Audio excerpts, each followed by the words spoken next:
Friends நான் தான் ஜாஃபர் பேசுகிறேன். நம்ம இப்போ சபி மொபைல்ஸ் என்ன பார்க்க போகிறோம்னா Moto G54 5G device. Full kit இருக்குது பாக்ஸ் சார்ஜர் எல்லாமே இருக்குது. 33 watt charger. Mobile condition normal use condition தான் பாஸ். கொஞ்சம் ஸ்க்ராச்சஸ் இருக்குது, மற்றபடி ஓப்பன் எல்லாம் எதுவுமே இல்லை, சர்வீஸ் எல்லாம் எதுவுமே போகல.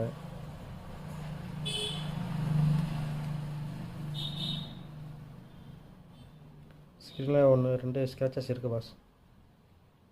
வியூவில் தெரியுதான்னு தெரியல. சைட் ஃபிங்கர் பிரிண்ட் வரும் உங்களுக்கு.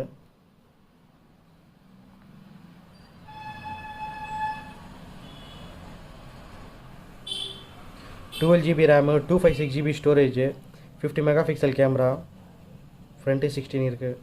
6000 mAh பேட்டரி பாஸ். பேட்டரி எல்லாம் சூப்பராக இருக்கும். இதில் மைண்ட் ஓஎஸ் தான் பாஸ் இதோடது. க்ளீனாக இருக்கும் ஓஎஸ், தேவையில்லாத ஆப்ஷன்லாம் இருக்காது. 50 mega pixel camera, front 60 megapixel கேமரானா ஓரளவுக்கு நல்லா தான் இருக்குது. நம்ம ஆஃபர் ப்ரைஸ் வந்து 8500 8500 வந்தால் கொடுத்துடலாம். Moto G54 12 GB RAM, 256 GB storage. Interest இருக்கவங்க ஸ்க்ரீனில் தெரிகிற நம்பருக்கு கால் பண்ணுங்கள்.